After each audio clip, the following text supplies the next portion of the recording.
പവിത്രം സീരിയലിന്റെ latest episode review ആണ് പറയുന്നത്. അങ്ങനെ ശ്രീകാന്തും ശങ്കരനാരായണനും വർഷയെ കാണാൻ വേണ്ടിയിട്ട് ഹോസ്പിറ്റലിലേക്ക് പോകുന്നുണ്ട്. എന്നാൽ അവിടെ വെച്ച് ശ്രീകാന്തും വർഷയുടെ അച്ഛനും കൂടി സംസാരിക്കുന്നതെല്ലാം തന്നെ വിക്രമിന്റെ കാര്യമാണോ എന്ന് ചിന്തിച്ചുകൊണ്ട് തന്നെ മുത്തശ്ശിക്ക് ചില സംശയങ്ങളൊക്കെ തോന്നിപ്പോവും.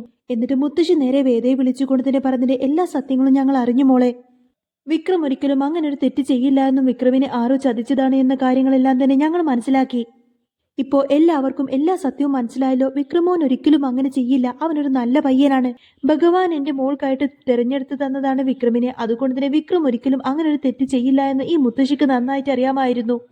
അന്നേരം വേദ പറയുന്നുണ്ട്, അതേ മുത്തശ്ശി, ആ ഒരു വിശ്വാസം തന്നെയാണ് എനിക്ക് എന്ന് പറയും.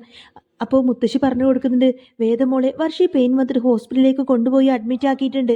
എന്നാൽ ഇത് കേൾക്കുന്ന സമയത്തിന് വേദക്ക് സന്തോഷമായിരിക്കും. വേദ ചോദിക്കുന്നത്, ആണോ മുത്തശ്ശി? അപ്പോൾ പിന്നെ നമ്മുടെ വീട്ടിൽ ഒരു കുഞ്ഞ് അതിഥിയും കൂടി വരാൻ പോവാണല്ലേ എന്ന് ചോദിക്കും. അന്നേരം അതേ വേദമോളെ, പിന്നെ മറ്റൊരു കാര്യം പറയാൻ വേണ്ടിയിട്ട് ഞാനിപ്പോൾ വിളിച്ചത് എന്ന് പറയുന്ന സമയത്തിന് എന്താ മുത്തശ്ശി എന്ന് ചോദിക്കാട്ടെ വേദ. മുത്തശ്ശി പറഞ്ഞിട്ട് വർഷയുടെ അച്ഛൻ കുറച്ചു മുൻപ് ഇങ്ങോട്ടേക്ക് വന്നിരുന്നു. എന്നിട്ട് ശ്രീകാന്തും വർഷയുടെ അച്ഛനും കൂടി കുറെ നേരം മാറി നിന്ന് സംസാരിക്കുന്നുണ്ടായിരുന്നു. അവരുടെ സംസാരത്തിൽ നിന്ന് തന്നെ വിക്രമിനെ കുടുക്കിയതിന്റെ പിന്നിൽ ശ്രീകാന്ത് ഉണ്ടോ എന്ന കാര്യം എനിക്ക് നല്ല സംശയമുണ്ട് മോളെ എന്ന് പറയാം മുത്തശ്ശി. ആ കേസിന്റെ കാര്യം പറയുന്ന സമയത്തിന് അവന്റെ മട്ടും ഭാവവും ശരിക്കൊന്ന് കാണേണ്ടതായിരുന്നു എന്നിങ്ങനെ മുത്തശ്ശി പറയുന്ന സമയത്തിന് വേദ ഒന്നും മിണ്ടാതെ കേട്ട് നിൽക്കുകയാണ്. എന്നിട്ട് വേദ പറഞ്ഞിട്ട് ശ്രീയേട്ടനാണ് അതിന്റെ പുറകിലെങ്കിൽ തീർച്ചയായിട്ടും ഞാനത് കണ്ടുപിടിക്കും മുത്തശ്ശി.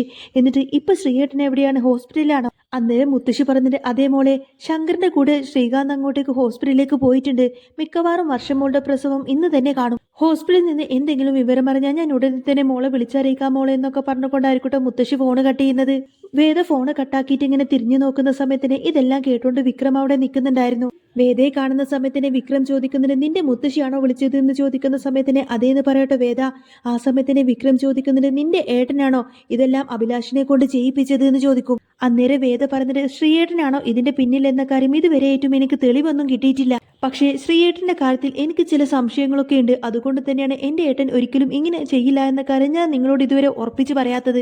അന്നേരം വിക്രം പറഞ്ഞിട്ട്, എനിക്കറിയാം നിന്റെ ചേട്ടൻ മാത്രമേ എന്നോട് ഇങ്ങനെയൊക്കെ ചെയ്യുള്ളൂ. കാരണം അയാളുടെ മനസ്സിൽ എന്നോട് അത്രമാത്രം ശത്രുതയുണ്ട്. ഇതെല്ലാം നിനക്ക് വേണ്ടിയിട്ടാണ് അയാൾ ചെയ്യുന്നത്. അതുകൊണ്ട് തന്നെ ഇനിയെങ്കിലും നീ ഇങ്ങനെ മടിച്ചു നിൽക്കരുത്. നീ ഇതെല്ലാം ഉപേക്ഷിച്ച് നീ നിന്റെ വീട്ടിലേക്ക് തന്നെ തിരിച്ചു പോകണം വേദേ. എന്നിട്ട് അവരെല്ലാവരും ആഗ്രഹിക്കുന്നത് പോലെ തന്നെ ആ വക്കീലുമായിട്ടുള്ള നിന്റെ കല്യാണം നടത്തണം. ആ കല്യാണം നടക്കണമെന്ന് തന്നെയാണ് നിന്റെ ചേട്ടന്റെ ആഗ്രഹം. അത് നടത്താൻ വേണ്ടിയിട്ട് നിന്റെ ചേട്ടൻ എന്തു ചെയ്യുമെന്നിങ്ങനെ വിക്രം പറയും. വിക്രമിന്റെ വാക്ക് കേൾക്കുന്ന സമയത്തിന് വേദക്കൊട്ടും തന്നെ സഹിക്കാൻ കഴിയുന്നില്ല എന്ന് മാത്രമല്ല, വേദ പറയുന്നതിന്റെ എഴുതാപ്പുറം വായിക്കല്ലേ വിക്രം. എനിക്ക് ഏതായാലും ഉടനെ തന്നെ ഏട്ടനെ കാണണമെന്നൊക്കെ പറഞ്ഞ് വേദ ഏതായാലും ശ്രീയേട്ടനെ കാണാൻ വേണ്ടിയിട്ട് നേരെ ഹോസ്പിറ്റലിലേക്ക് ചെല്ലുക. അന്നേരം വിക്രം ചോദിക്കുന്നുണ്ട്, നിന്റെ ഏട്ടനോട് പറഞ്ഞിട്ട് നീ എന്ത് ചെയ്യാൻ പോവാണ്? അല്ലെങ്കിൽ തന്നെ ഇതിന്റെ പുറകിലൊക്കെ പ്രവർത്തിച്ചത് നിന്റെ ഏട്ടനാണെന്ന് തെളിഞ്ഞാൽ നീ നിന്റെ ഏട്ടനെ രക്ഷിക്കുവോ? ഇല്ലല്ലോ. അന്നേരം വേദ പറഞ്ഞിട്ട്, ഇല്ല, ഒരിക്കലുമില്ല. ഏട്ടനാണ് തെറ്റ് ചെയ്തതെങ്കിൽ ഞാൻ ഒരിക്കലും ഏട്ടനെ രക്ഷിക്കില്ല. അത് ഞാൻ എന്റെ മനസ്സിൽ ഉറപ്പിച്ച തീരുമാനം തന്നെയാണ്. ഇപ്പൊ ഏതായാലും എനിക്ക് എന്റെ ഏട്ടനെ കണ്ടേ മതിയാവുള്ളൂ എന്നൊക്കെ പറഞ്ഞുകൊണ്ട് തന്നെ വേദ അവിടെ നിന്നങ്ങ് പോകുന്ന സമയത്തിന് വിക്രം വേദയെ തന്നെ ഇങ്ങനെ നോക്കി നിൽക്കട്ടോ. വേദയുടെ ഈ ഒരു ഉറച്ച തീരുമാനം കണ്ട് ഞെട്ടലോടുകൂടിയായിരിക്കും വിക്രം വേദയെ ഇങ്ങനെ നോക്കി നിൽക്കുന്നത്. ഇനി എന്തൊക്കെ തന്നെ സംഭവിച്ചാലും വേദ വിക്രമിന്റെ കൂടെ തന്നെ നിൽക്കുള്ളൂ എന്ന കാര്യം വിക്രമിന് ബോധ്യപ്പെടും. എന്നിട്ട് വേദയുടെ വീട്ടുകാരെക്കാൾ ഒത്തിരിയധികം കൂടുതൽ വിക്രമിനെ വേദ സ്നേഹിക്കുന്നുണ്ട് എന്ന സത്യമെല്ലാം വിക്രമിന് മനസ്സിലാവും. ഇനി ആർക്ക് വേണ്ടിയിട്ടും സ്വന്തം വീട്ടുകാർക്ക് വേണ്ടിയിട്ട് പോലും വിക്രമിനെ ഒരിക്കലും വേദ തള്ളിക്കളയില്ല എന്നൊക്കെ ഇങ്ങനെ വിക്രം മനസ്സിലാക്കിയത് കൊണ്ട് തന്നെ ഒരു ചെറു പുഞ്ചിരിയോട് കൂടെ ആയിരിക്കട്ടെ വേദ പോകുന്നതും വിക്രം ഇങ്ങനെ നോക്കി നിൽക്കുന്നത്.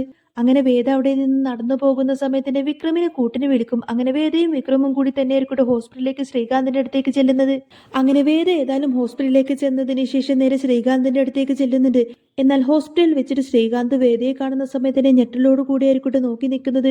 വേദ നേരെ ശ്രീകാന്തിന്റെ അടുത്തേക്ക് ചെന്ന് ചോദിക്കുന്നുണ്ട്, വർഷീച്ചയ്ക്ക് ഇപ്പൊ എങ്ങനെയുണ്ട് എന്ന് ചോദിക്കും. അന്നേരം ശ്രീകാന്ത് പറഞ്ഞിട്ട്, ഡെലിവറി ഇന്ന് തന്നെ ഉണ്ടാവുമെന്നാണ് ഡോക്ടർ പറഞ്ഞത്. ഏതായാലും ഞങ്ങൾ ഇവിടെ വെയിറ്റിംഗിലാണെന്ന് പറയും.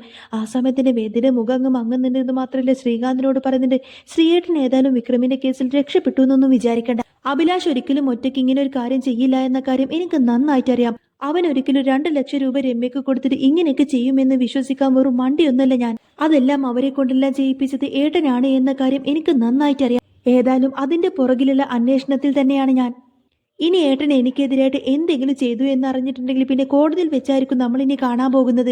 അങ്ങനെ ഒരു തെറ്റ് ഏട്ടൻ ചെയ്തിട്ടുണ്ടെങ്കിൽ തന്നെ അന്ന് കോടതിയിൽ വെച്ചിട്ട് കോട്ടിട്ടുകൊണ്ട് തന്നെ ഏട്ടനെ വിചാരണ ചെയ്യുന്നത് ഈ ഞാനായിരിക്കും, ഈ വേദ ശങ്കരനാരായണനായിരിക്കും. അതിപ്പോ ഇനി അച്ഛന്റെ കോടതിയാണെങ്കിൽ പോലും സത്യം പുറത്തു വരിക തന്നെ ചെയ്യുമെന്നിങ്ങനെ വേദ ശ്രീകാന്തിനെ വെല്ലുവിളിക്കുകയാണ്. വേദയുടെ വാക്കെല്ലാം കേൾക്കുന്ന സമയത്തിന് ശ്രീകാന്ത് ആകെ ഞെട്ടലോടുകൂടെ ഷോക്കായിട്ടായിരിക്കട്ടോ ഇതൊക്കെ കേട്ട് നിൽക്കുന്നത്. വേദ ഏതായാലും രണ്ടും കൽപ്പിച്ച് ശ്രീകാന്തിനെ വെല്ലുവിളിച്ചുകൊണ്ട് തന്നെ അവിടെ നിന്നങ്ങ് പോകുന്ന സമയത്തിന് ശ്രീകാന്ത് ആകെ പേടിച്ച് വിറച്ച് നിൽക്കുമായിരിക്കും. വേദ പുറത്തേക്ക് വന്നതിന് ശേഷം വിക്രമിനെ കാണും. വിക്രമ ചോദിക്കുന്നുണ്ട്, എന്താ വേദ നിന്റെ മുഖത്തൊരു വിഷമം? നീ അങ്ങോട്ടേക്ക് പോയതുപോലെ എന്നല്ലല്ലോ ഇങ്ങോട്ടേക്ക് തിരിച്ചു വന്നത്. നിന്റെ ഏട്ടൻ നിന്നെ വല്ലതും പറഞ്ഞോ എന്ന് ചോദിക്കുന്ന സമയത്തിന് വേദ പറയുന്നത്, ഇല്ല, ഞാൻ എന്തൊക്കെയോ എന്റെ ഏട്ടനെ പറഞ്ഞു. ഇന്നൊരു കുറ്റവാളിയോട് ഞാൻ സംസാരിക്കുന്നത് പോലെ തന്നെയാണ് ഞാൻ എന്റെ ഏട്ടനോട് സംസാരിച്ചത്. എന്താ വിക്രം എല്ലാവരും എന്നോട് ഇങ്ങനെ ചെയ്യുന്നത് എന്നിങ്ങനെ വേദ സങ്കടത്തോടുകൂടെ പറയുന്ന സമയത്തിന് വിക്രം ചോദിക്കുന്നുണ്ട്. ഇത് കേട്ട് വിക്രം പറയുന്നുണ്ട്, ഇങ്ങനൊരു ജീവിതം കിട്ടാൻ വേണ്ടിയിട്ട് എന്ത് പാപമാണ് നീ ഈ ചെറിയ ജീവിതത്തിൽ ചെയ്തു കൂട്ടിയത്? എന്നാൽ വിക്രമും കൂടി തന്നെ കുറ്റപ്പെടുത്താണല്ലോ എന്നൊക്കെ ചിന്തിച്ചുകൊണ്ട് തന്നെ വേദക്ക് ഭയങ്കര സങ്കടമായിരിക്കും. വേദ സങ്കടപ്പെട്ട് കരഞ്ഞുകൊണ്ടായിരിക്കട്ടെ വിക്രമിന്റെ മുഖത്തേക്ക് നോക്കുന്നത്. എന്നാൽ വേദ സങ്കടപ്പെട്ട് ഇങ്ങനെ പൊട്ടിക്കരയുന്നതും കണ്ടുകൊണ്ട് തന്നെ വിക്രമിന് അതൊട്ടും തന്നെ സഹിക്കാൻ കഴിയുന്നില്ല കേട്ടോ. വിക്രം പറയുന്നത്, ഏയ് കരയാതെ, അതിനെ വിഷമിപ്പിക്കാൻ മാത്രം ഞാനൊന്നും പറഞ്ഞില്ലല്ലോ എന്ന് ചോദിക്കും. എന്നാൽ വേദക്കാണെങ്കിൽ സങ്കടം സഹിക്കാൻ പറ്റുന്നില്ല എന്ന് മാത്രമല്ല തന്റെ സങ്കടം അടക്കി പിടിച്ച് നിർത്താൻ കഴിയാതെ വേദ ഏതായാലും പെട്ടെന്ന് വിക്രമിനെ അങ്ങ് കെട്ടിപ്പിടിച്ച് പൊട്ടിക്കരയും. എന്നാൽ ഈ ഒരു കാഴ്ച കണ്ടുകൊണ്ട് തന്നെ ആകെ ഇങ്ങനെ സ്തംഭിച്ച് നിന്ന് പോവാൻ കേട്ടോ വിക്രം. വേദ സങ്കടപ്പെട്ട് ഇങ്ങനെ പൊട്ടിക്കരഞ്ഞുകൊണ്ട് തന്നെ പറഞ്ഞിട്ട്, ആരുമില്ല വിക്രം, എനിക്ക് എല്ലാവരും കൂടി ചേർന്നിട്ട് എന്നെ ചതിക്കുവാണ്, ആരും എന്നെ മനസ്സിലാക്കുന്നില്ലല്ലോ എന്നിങ്ങനെ വേദ വിക്രമിനെ കെട്ടിപ്പിടിച്ചുകൊണ്ട് പറയാണ്. ഈ സമയത്തിന് വിക്രമിന് എന്ത് ചെയ്യണമെന്നറിയില്ല. വിക്രം പെട്ടെന്ന് വേദ അങ്ങ് പിടിച്ചു മാറ്റിക്കൊണ്ട് തന്നെ പറഞ്ഞിട്ട്, നീ എന്താ വേദ ഈ ചെയ്യുന്നത്? ഇതിന് വേണ്ടിയിട്ടാണ് നീ എന്നെ ഇങ്ങോട്ടേക്ക് കൂട്ടിക്കൊണ്ടു വന്നത്? അന്നേരം വേദ പറഞ്ഞിട്ട്, സോറി വിക്രം, ഞാൻ അറിയാതെ ചെയ്തതാ. നിങ്ങൾക്കിപ്പോ പറഞ്ഞാൽ മനസ്സിലായില്ല എന്റെ മനസ്സിലെ വിഷമം എത്ര മാത്രമാണെന്ന്. എന്നോട് ഇങ്ങനെയൊക്കെ പറഞ്ഞാൽ പിന്നെ ഞാൻ എന്ത് ചെയ്യണമായിരുന്നു എന്ന് പറയുന്ന സമയത്തിന് വിക്രമിനും വല്ലാത്ത സങ്കടം തോന്നും. വിക്രം പറയുന്നുണ്ട്, സോറി, ഞാൻ നിന്റെ അവസ്ഥ കണ്ടിട്ട് പറഞ്ഞു പോയതാ. നീ ഇപ്പൊ ഇങ്ങ് വാ, വണ്ടിയിൽ കയറി എന്നൊക്കെ പറയാട്ടോ വിക്രം.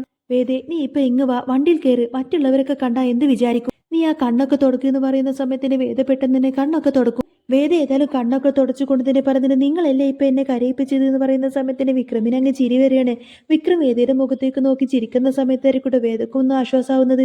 നീ ഇങ്ങ് വാ, വന്ന് വണ്ടിയിൽ കയറി എന്നൊക്കെ പറഞ്ഞ് വിക്രം നേരെ ബൈക്കിന്റെ മുകളിൽ കയറിയിരിക്കുന്ന സമയത്തിന് വേദയും വന്ന് വണ്ടിയിൽ കയറിയിരിക്കുന്നുണ്ട്. എന്നിട്ട് കണ്ണാടിയിൽ കൂടെ വിക്രം ഇങ്ങനെ വേദയെ നോക്കിയിട്ട് ചിരിക്കും.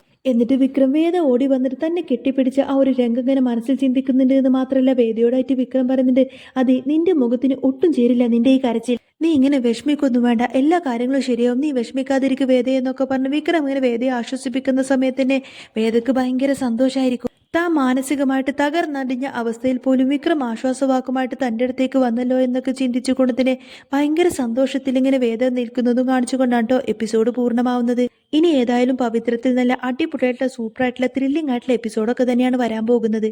അപ്പോൾ നിങ്ങൾക്ക് ഈ ഒരു ചാനൽ ഇഷ്ടമാവുകയാണെങ്കിൽ സബ്സ്ക്രൈബ് ചെയ്യാനും സപ്പോർട്ട് ചെയ്യാനൊന്നും മറക്കില്ല.